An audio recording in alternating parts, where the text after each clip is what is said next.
Sir, Lok Sabha की कार्रवाई यहाँ पर चल रही है, बजट सत्र पर चर्चा यहाँ पर चल रही है, लेकिन इस बीच हंगामा हो रहा है और कहा यह जा रहा है कि ओम बिरला जो कि लोकसभा के स्पीकर हैं, उनके खिलाफ इंडिया अलायंस यानी पूरा विपक्ष जो है अविश्वास प्रस्ताव लाने वाला है। तो क्या कहेंगे, इंडिया अलायंस किस तरीके से ये बिहेव कर रहा है? यहाँ पर जो शशि थरूर हैं कांग्रेस MP, उनका कहना है कि ओम बिरला इच्छुक नहीं है कि यहाँ पर संसद की कार्रवाई हो। महिला सांसदों ने भी पत्र लिखे हैं कि ओम बिरला मात्र एक पार्टी या फिर एक ब्लॉक के लोगों की ही यहाँ पर जो है पक्षपात कर रहे हैं, उनकी ही दिशा ले रहे हैं। क्या कहेंगे? देखिए, ये संविधान में, हमारे संविधान में संसद को चलाने के लिए एक स्पीकर की व्यवस्था है।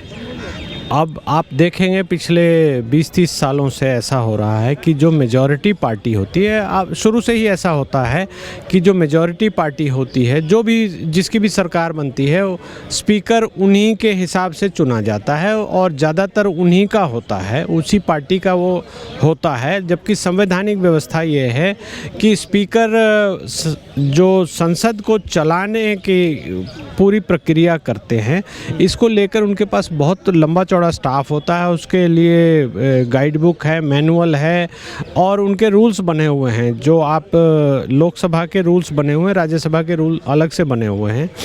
तो वहाँ पर आपको अगर किसी सांसद महोदय को कोई क्वेश्चन उठाना है तो क्वेश्चंस की कैटेगरीज़ हैं और वो एक प्रोसेस होता है और उनके पदाधिकारियों को डेजिग्नेट किया हुआ होता है, तो वो क्वेश्चन वहाँ से उठा सकते हैं।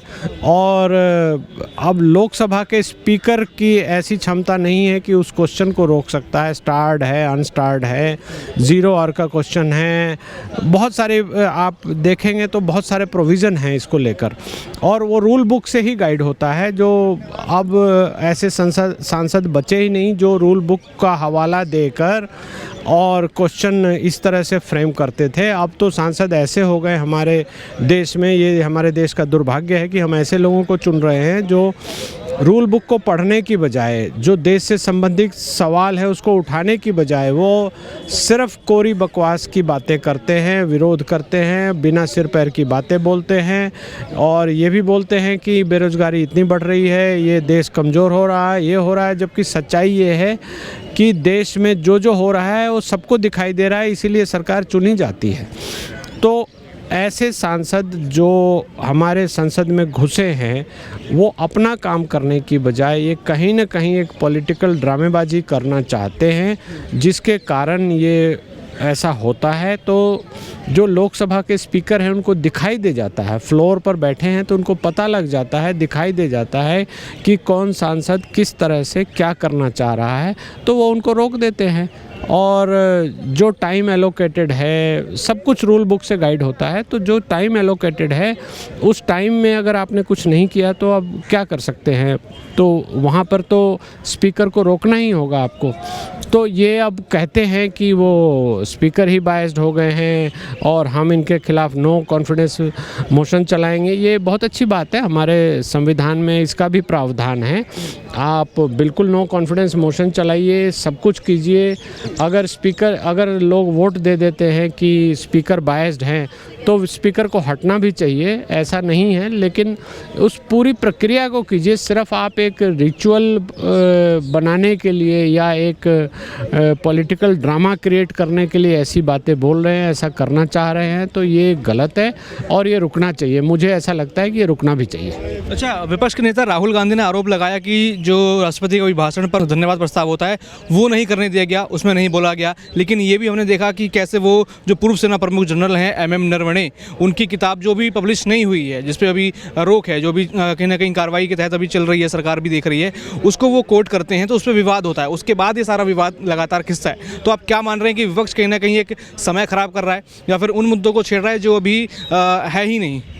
देखिए, ये विपक्ष की कोशिश हमेशा ऐसी हो रही है। अभी हाल फिलहाल में आप देखेंगे कि जो कोई विषय नहीं है, जो कोई मुद्दा नहीं है, उस मुद्दे को वो गलत तरीके से उस विषय को उठाकर सरकार को क्रिटिसाइज़ करना चाहते हैं। आप हाल फिलहाल में देखेंगे कि चुनाव के पहले EVM का गाना शुरू हो जाता है कि EVM ख़राब है, चुनाव में ये गड़बड़ी हो रही है। अब नरवणे साहब की जो किताब है उसको लेकर उसको कोट कर दिया राहुल गांधी ने, तो सबसे पहला सवाल तो राहुल गांधी को इससे पूछा जाना चाहिए ना कि आपके पास ये किताब आई कहाँ से। सबसे पहले जब ये डिफेंस मिनिस्ट्री में स्क्रूटनी के लिए रखी हुई है तो आप स्क्रूटनी के पहले ये किताब कहाँ से आ गई? या तो आपके पब्लिशर की गलती है, या नरवाने साहब कहीं से चाहते हैं कि इसका पॉलिटिकल फ़ायदा मिले, या आप चुरा कर लाए हैं। तो वैसी दशा में आपको समझाना पड़ेगा, आपको ये बताना पड़ेगा। और आप देख लें,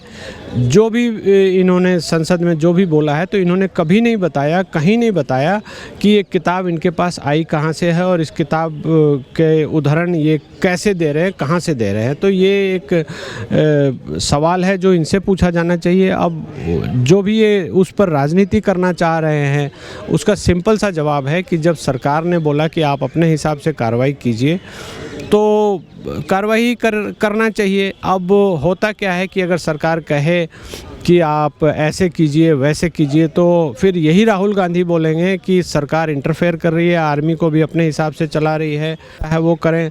तो वैसी दशा में ये कोई क्रिटिसिज्म का सब्जेक्ट नहीं है, ये एक बिना सिर पैर के विषय उठा रहे हैं और कुछ नहीं है, और ये बिना सिर पैर की बातें हैं। जैसे इसमें कहा जा रहा है कि जो सामान्य अविश्वास प्रस्ताव है होता है, ये वो नहीं है, ये संविधान के अनुच्छेद 94 के तहत सीधा हटाने का प्रस्ताव है। महिला सांसदों ने भी पत्र लिखे हैं कि व्यवहार जो स्पीकर हैं ओम बिरला जी, उनका ठीक नहीं है, एक पार्टी के प्रति बायस हो रहे हैं, या फिर कुछ ही वर्ग के लोगों को ही सिर्फ बोलने दिया जा रहा है, विपक्ष को नहीं बोलने दिया जा रहा। देखिए, जो भी चीज़ें इसको लेकर रूल बुक में हमारे डिफाइंड है सब कुछ।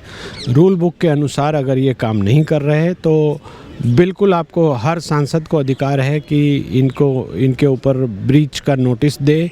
और इसकी प्रक्रिया जैसा आपने बताया हमारे अनुच्छेद 94 में दिया हुआ है, उसके लिए 14 दिन का नोटिस देना होगा। जो रिक्विजिट सांसद लोग हैं, सांसद, उन सब से साइन कराकर एक नो कॉन्फिडेंस मोशन होगा, फिर इनको हटाने की प्रक्रिया चलेगी और उस पर फिर वोटिंग होगी, बहस होगी, उसके बाद वोटिंग होती है। तो संसद हमारा देश का एक तरह से आप समझे कि जो सर्वोच्च संस्थान है वो है, और वहाँ पर जो भी बातें होती हैं वो सबके सामने होती है।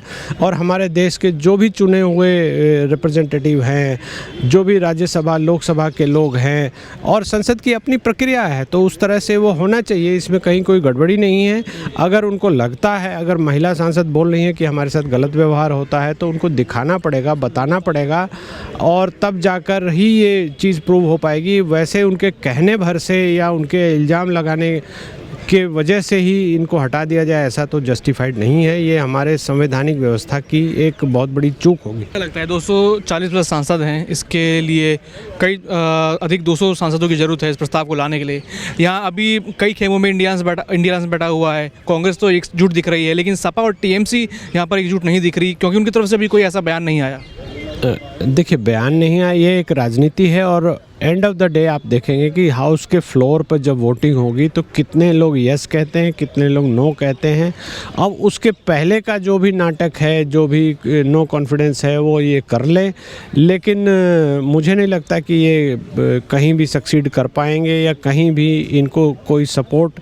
इंडिया अलायंस जो कि एक फिक्टिशियस अलायंस है, जो कहीं एग्जिस्ट नहीं करता, विरोधाभास से भरा हुआ है।